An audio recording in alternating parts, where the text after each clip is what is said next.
empresa, o qual nós estamos fazendo essa palestra, que ele é voltado para a promoção e prevenção da saúde, onde nós realizamos a avaliação dos beneficiários do Unimed Brusque dentro das empresas, para estar mapeando o risco de adoecimento e buscando a prevenção. E nessa avaliação nós detectamos algum risco, né, de adoecimento e encaminhamos para os nossos programas de prevenção. Programa Coração Saudável da Academia, voltado para prevenção e reabilitação cardíaca, também o Programa Saúde da Mulher, prevenção do câncer de mama, Programa ARES, que é voltado para a cessação do tabagismo, também temos palestras educativas sobre nutrição e outros assuntos referentes à prevenção e promoção da saúde. E aí eu passo a palavra agora para a reitora Rosimari, para a gente estar iniciando esse momento. Boa tarde a todos, obrigada pela presença, pessoal da Unimed, doutor Humberto, todos os que nos prestigiam nesse momento, esse que é o mês em que nós dedicamos ao cuidado da saúde do homem, né? Muito se fala, e o mais recorrente é que se fale do câncer de próstata, né? Que é um temor dos homens, mas a gente sabe que não se resume a isso, né?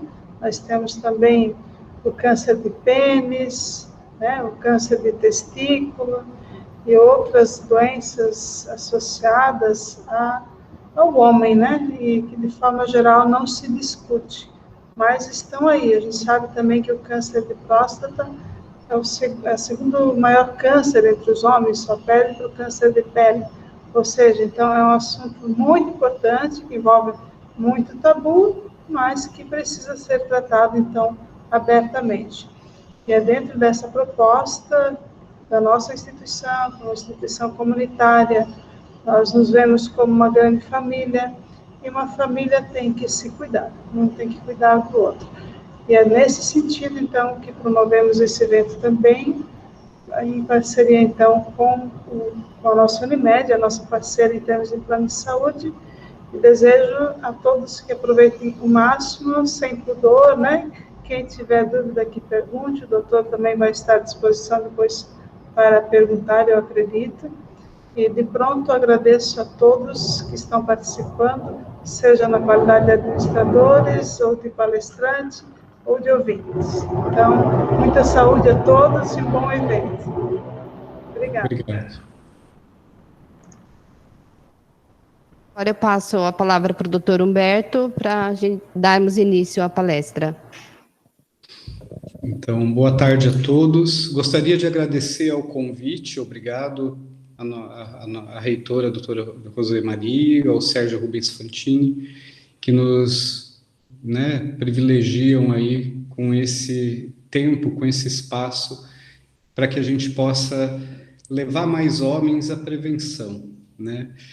Porque é muito difícil a gente convencer os homens a se cuidarem, né? A gente tem que ver, diferente da mulher, o homem não tem na sua índole essa ideia de cuidado. Muito pelo contrário, né? Ele se arrisca mais, o homem é mais... ele vive uma vida mais aventureira e aí acaba tendo esses riscos aumentados. Tanto que é verdade que o homem acaba vivendo 7 anos a menos, em média, do que a mulher. Tanto por se arriscar, como não cuidar da sua saúde. Então, o Novembro Azul, ele surgiu não só para a prevenção do câncer de próstata. Ele visa uma prevenção, de uma maneira geral, na saúde do homem, né? Nós temos como prioridade o câncer de próstata, claro, porque é o mais incidente no homem, né? Assim como o câncer de mama na mulher, câncer de colo de útero na mulher, o câncer de próstata faz muitas vítimas no nosso meio, né? E principalmente no sul do país, no nosso meio aqui no sul, ele é muito incidente. E nós temos que tentar mudar isso através da prevenção. Mas já é um grande começo se a gente consegue levar o homem até o consultório. Então, a ideia do Novembro Azul não é só a prevenção do câncer de próstata, é a prevenção da saúde do homem de maneira geral.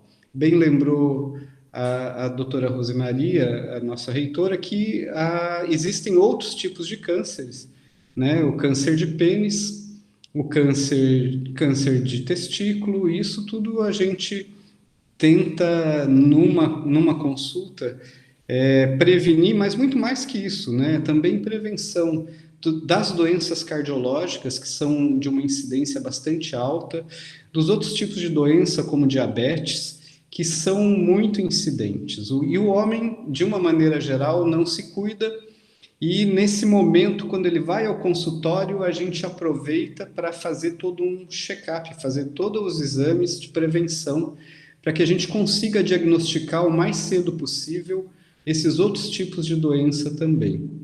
Então, é importante que o homem faça essa prevenção, e essa é a nossa ideia do Novembro Azul, de trazer o homem para o consultório para que ele possa fazer outros exames também e ser orientado, esclarecido nos riscos que essa conduta leva. Essa não prevenção, esses riscos acabam aumentando muito. O homem realmente tem que mudar, né? Foi tocado no assunto ali câncer de pênis. O câncer de pênis é um câncer também frequente, mas mais no norte e nordeste do país, né? Ele está associado a algumas alterações, principalmente a higiene corporal, né? E entre essas situações, né, o esmegma é um fator que que é produzido ali na glande, então ele acaba levando a uma incidência maior de câncer de próstata se não for feita a higiene com frequência, de próstata, desculpa, de pênis.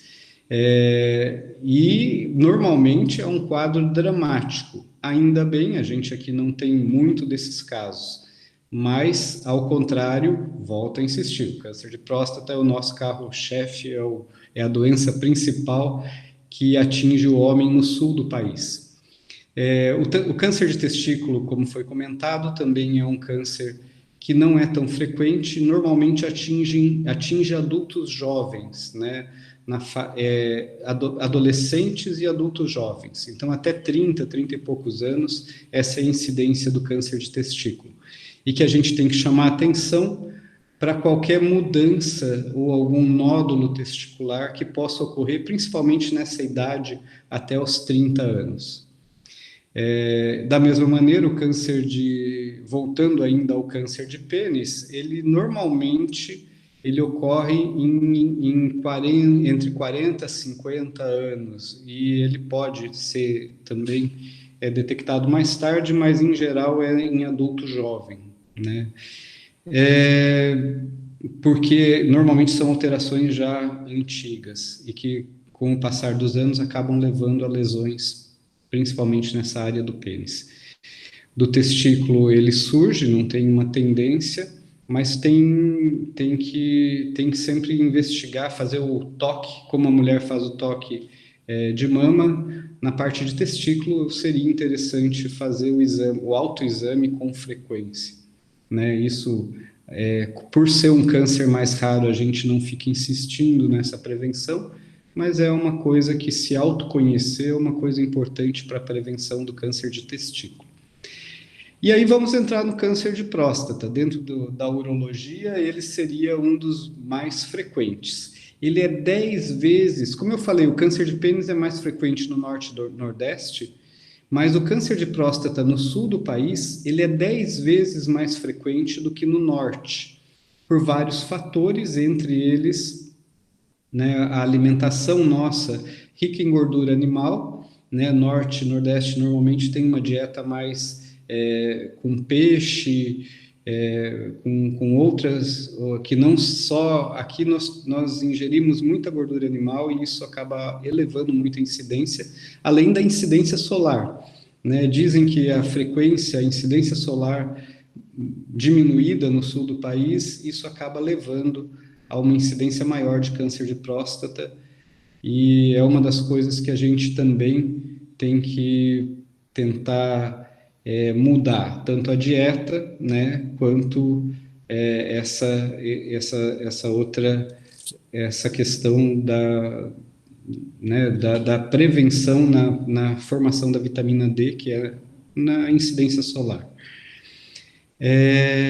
Quando o homem chega no consultório, fazemos vários exames, isso ajuda na prevenção também de doenças cardiovasculares, né? Diabetes, diagnóstico de diabetes, e uma doença, um câncer também tão frequente e bastante frequente é o câncer de intestino grosso. Aliás, os 2 únicos cânceres no homem que são relacionados à história familiar são esses de próstata e de intestino grosso. Então, quem tem familiar que teve câncer de próstata, quem teve familiar que teve câncer de intestino grosso, essa pessoa tem que iniciar a prevenção mais cedo. É claro que o câncer de intestino tem que se fazer a prevenção através da colonoscopia, também é indicado acima dos 50 anos, assim como o câncer de próstata, mas quem teve algum familiar, tanto para um quanto para outro, tem que iniciar mais cedo a prevenção. Então, se vocês conhecem algum homem que teve algum familiar com câncer de intestino grosso ou câncer de próstata, insista para que ele vá ao seu médico fazer a prevenção o mais cedo possível. Falamos em torno de 45 anos, mas essas chances vêm a aumentar conforme o número de familiares envolvidos. Quando se tem um familiar com câncer de próstata, a chance é de até 4 vezes mais do que a população em geral. Mas se tem mais de um familiar, isso vai multiplicando e aumenta muito a chance. Então, se ele tem, por exemplo, 2 irmãos, essa chance é muito mais alta. Eu tenho uma família aqui em São João Batista que todos os irmãos têm câncer de próstata. Então, eles têm uma tendência familiar muito alta. E por isso mesmo a gente tem que prevenir. Se vocês sabem de alguém que tenha tido um familiar, insista para que ele vá aos 45 anos. Agora, se tiver com mais de um familiar, que vá até antes. Quanto antes a gente fizer a prevenção, é melhor. E a prevenção, falando em câncer de próstata, ela tem que ser feita através do exame de sangue, que é o PSA, e o exame físico, que é o toque retal. Né? Tem muito preconceito, né, com relação ao toque, né, ao exame físico, mas é um exame que é indolor e dura poucos segundos, né, e onde a gente verifica, a gente consegue sentir se essa próstata já tem um aumento de volume, que é o aumento normal, porque com a idade a próstata vai aumentando, e se nesse aumento de volume normal, se existe ali algum nódulo. Então, a gente consegue perceber isso nesse exame que dura poucos segundos. E eu acho que é importantíssimo e que não deve ser deixado de lado, apesar de todo esse preconceito que envolve o homem latino, a gente deve prevenir através do exame físico, e o PSA é um grande auxiliar. O PSA surgiu na década de 90 para nos auxiliar, mudou a história do câncer de próstata. Ele veio somar junto com o exame físico, e aí através dele a gente consegue ter uma detecção precoce do câncer de próstata, que é o nosso grande objetivo. Quando a gente consegue ter um diagnóstico antes que a doença evolua, nós conseguimos tratar e resolver curar o câncer de próstata em até 90% das vezes quando ele é localizado, né? Então, a ideia é essa, é tentar diagnosticar o mais cedo possível, né, para que a gente consiga tratar e resolver o problema. Se a gente espera para que o câncer venha a dar algum sintoma, pode ser tarde demais. Então, nós temos que fazer essa prevenção, fazer o diagnóstico o mais cedo possível. Quando o câncer chega a ter algum sintoma, e entre eles podem ser sintomas de obstrução para urinar, né, porque a próstata ela envolve a uretra, ela é uma pequena glândula que ela cresce com a idade, e ela fica logo abaixo da bexiga, envolve a uretra, né? E quando ela cresce, ela impede que a urina saia bem. Então, pode ter sintomas de obstrução urinária, pode ter algum sangue na urina, sangue no esperma, porque a grande função da próstata é a produção do esperma, né? E ele, se houver sangue no esperma, pode ser sinal de ter algum problema ali na região da próstata. E pode ter já sintomas mais avançados, como sintomas ósseos, dores ósseas, né? Além de já aí pensando em doenças da doença estar atingindo outras regiões. Então, pode ter falta de ar ou outras coisas nesse sentido. Mas, basicamente, a gente tenta insistir para que o diagnóstico seja precoce, porque quando o diagnóstico já é tardio e o câncer já saiu da próstata, então a cura se torna muito mais complexa e muito mais difícil.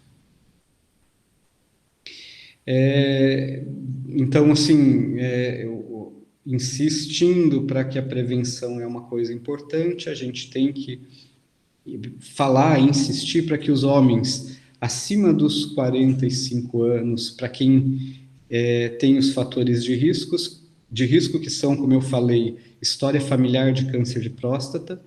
Quem é obeso também tem um risco maior de ter câncer de próstata. E quem é afrodescendente também tem um risco maior.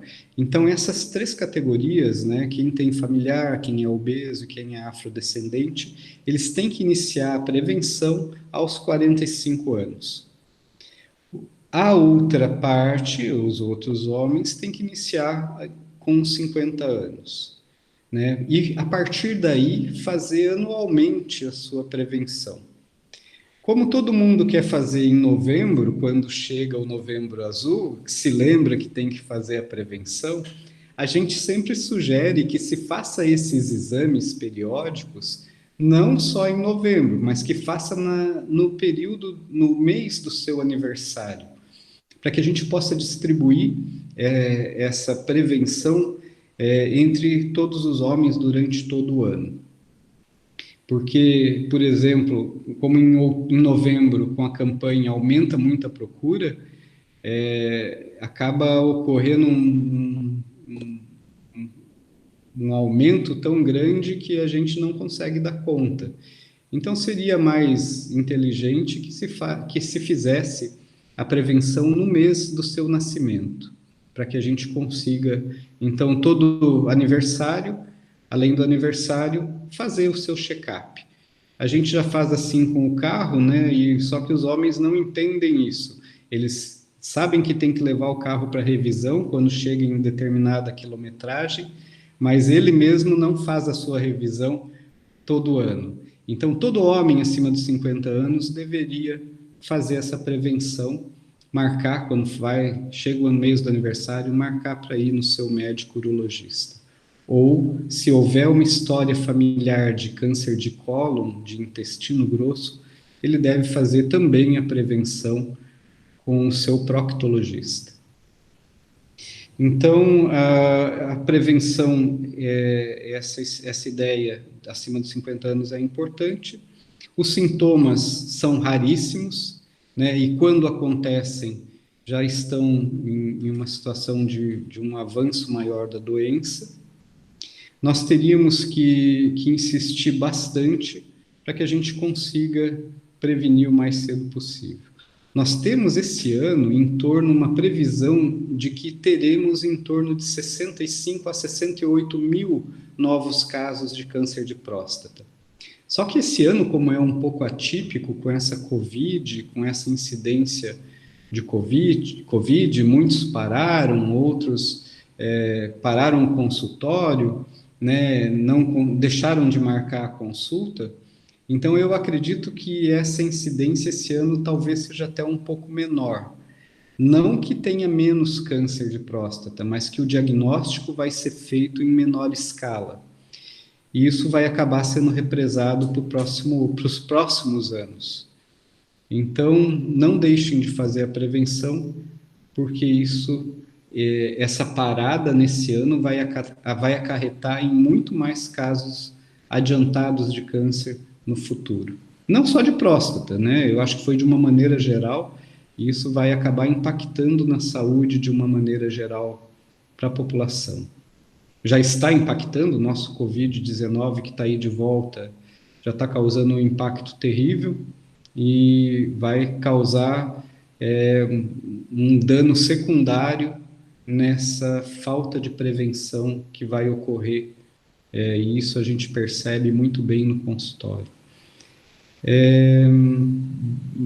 Quanto ao tratamento, isso para futuro, se a gente tem o diagnóstico, hoje existem formas de tratamento bem diferenciadas. Deixa eu seguir uma sequência, né? Então, assim, o homem foi ao consultório, né? Fez o toque, fez o PSA e tem uma suspeita de uma doença mais grave.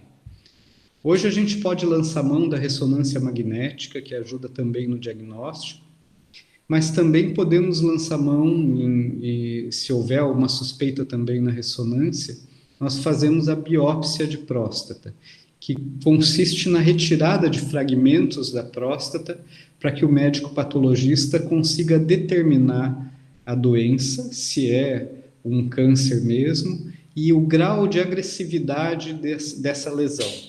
Né? Esse grau de agressividade ele varia de 6 a 10, é o grau de Gleason, e que ele, quando é menos agressivo, em grau 6 é o menos agressivo e o grau 10 é o mais agressivo.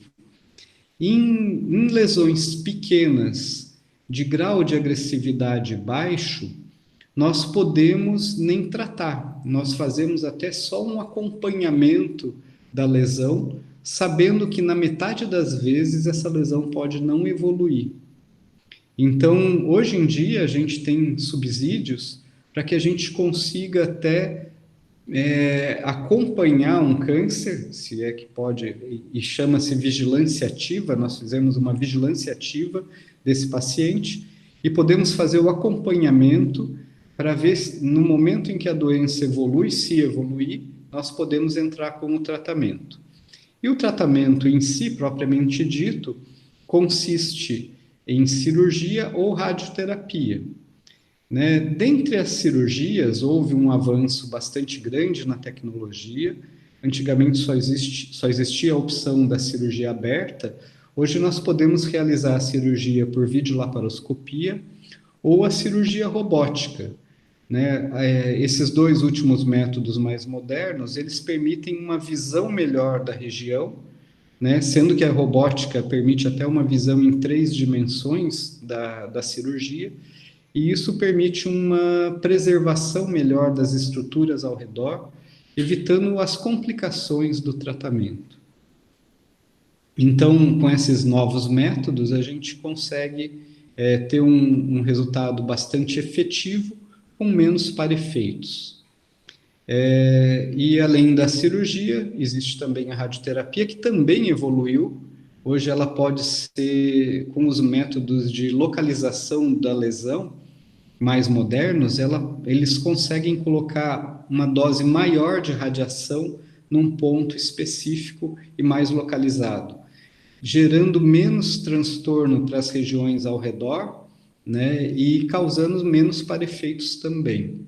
Então, hoje tudo tem evoluído e confluído para o melhor tratamento, mas nada previne a prevenção precoce. Se a gente consegue prevenir e diagnosticar precocemente, nós conseguimos tratar, seja por qualquer método, de uma maneira bastante efetiva. Agora, se a doença já é mais avançada, mesmo pelo método mais moderno, o resultado não é tão bom. Né? Então, seria isso. Eu acho que basicamente seria o diagnóstico e o tratamento.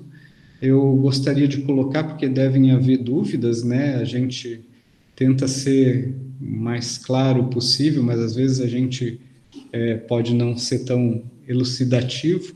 E eu espero daí que vocês me perguntem alguma coisa, porque a gente está aqui à disposição para tentar esclarecer cada vez mais e levar, insistir. E aí eu venho a insistir, né, para as mulheres, principalmente, levem os seus homens para o consultório, porque às vezes eles não vão sozinhos. Alguns vão, mas a maioria é reticente e displicente quanto à sua saúde. Seria isso, coloco-me à disposição. Não sei se teria algum assunto que eu poderia entrar mais, eu acho que é uma pincelada geral, né, sobre câncer de próstata e tratamento, mas me coloco à disposição para qualquer dúvida. Boa tarde a todos, professor Fantini. Queria parabenizar a Unimed pelo trabalho e agradecer em especial ao Dr. Humberto por ter aceito esse convite, estar conosco neste momento. Uma pergunta, né? Eu tenho assim, em roda de amigos, né? Ou quando os homens comentam, eu fiz o exame, o meu PSA deu muito baixo, bem abaixo do possível, né? Investigação, e eu não preciso fazer mais nada além disso, porque eu estou tranquilo, eu sei que eu não tenho nada. Isso é verdade? Realmente o PSA baixo isenta totalmente de qualquer suspeita ou não? Ou existe algum percentual que a gente poderia, digamos, entrar numa faixa de preocupação? Bem, boa pergunta, professor Sérgio. Realmente, existe uma faixa etária, né? Claro, não é que um PSA baixo isenta totalmente. Existem até alguns tipos de câncer de próstata que não elevam o PSA. Então, por isso que é importante o toque retal, né? Para a gente tentar diagnosticar. O PSA tem uma taxa de erro em torno de 20%. O que é pacientes com câncer e que o PSA é dentro da normalidade para essa faixa etária. De maneira geral, nós consideramos um PSA abaixo de 1. Então, PSAs abaixo de 1 em paciente com mais idade, a gente considera um PSA baixo e realmente fazemos, claro, o exame, porque existe também essa taxa de erro, mas conforme vai aumentando a idade do paciente, existe uma chance maior, o PSA vai aumentando também, porque ele é proporcional ao tamanho da próstata. O PSA, ele é um marcador da glândula, da próstata, não um marcador de câncer, especificamente. Então, conforme com a idade a próstata vai crescendo, e ela cresce em todos os homens, né, uns mais, outros menos, então a próstata vai aumentando de volume e o PSA vai aumentando gradualmente. A gente considera um PSA alto, antigamente o limite era 4, PSA até 4 tá bom. Não, isso mudou, né? Hoje a gente considera pacientes até 60 anos, o ideal é que esteja numa faixa de PSA abaixo de 2,5, 2,6. PSA, paciente com mais de 60 anos e um PSA acima de 2,6 já nos leva a ter um cuidado maior. Abaixo de 60 anos, PSA abaixo de 1, realmente é um PSA relativamente baixo, mas que também não exclui, como eu falei, uma taxa de 20% é uma taxa de erro, é uma taxa relativamente alta. Mas antigamente se considerava o limite do PSA em 4, hoje a gente tem faixas etárias e isso pode mudar. Assim como a evolução do PSA. Não existe um número absoluto, né? Ele pode ser 0,5, um PSA baixíssimo, e no ano seguinte pode ser 1,5. Quer dizer, ele continua baixo, mas essa elevação súbita nos faz prestar atenção, né? Acende a luz amarela que alguma coisa pode estar errada. Então, não só o número absoluto, mas a velocidade com que ele se eleva e a proporcionalidade do volume da próstata com o volume do PSA. Uma próstata que é grande, a gente espera achar um PSA mais alto, e uma próstata muito pequena, a gente espera achar um PSA baixo. Então, próstatas pequenas com PSA um pouco mais alto também nos leva a ter cuidado que pode haver algum tipo de problema que a gente não está atento. Então, assim, são muitas variáveis. O PSA, claro, veio para ajudar. O marcador absoluto, sozinho, ele não funciona muito bem. Então, nós temos que ter todo um cuidado com isso. Ok, obrigado. Doutor Humberto, nós recebemos uma pergunta via chat do Claudemir. Ele pergunta qual que é a frequência do exame preventivo a partir dos 50 anos. O exame teria que ser anual, a não ser, é claro, se houver alguma situação de anormalidade. Mas em pacientes que o paciente fez o exame, fez a consulta, exame normal, PSA normal, ele só deveria voltar dentro de um ano. Por isso essa nossa insistência marca já junto com o mês do aniversário, né? Porque daí ele volta a cada ano.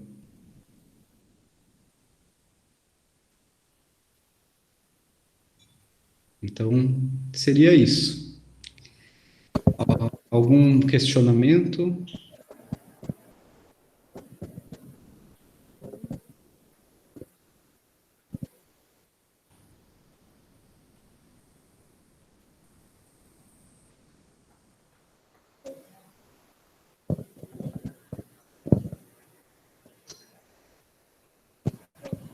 Parece que não, né? Sim. Fosse bem esclarecedor, doutor. Ou não, né? Então, eles estão tímidos em perguntar.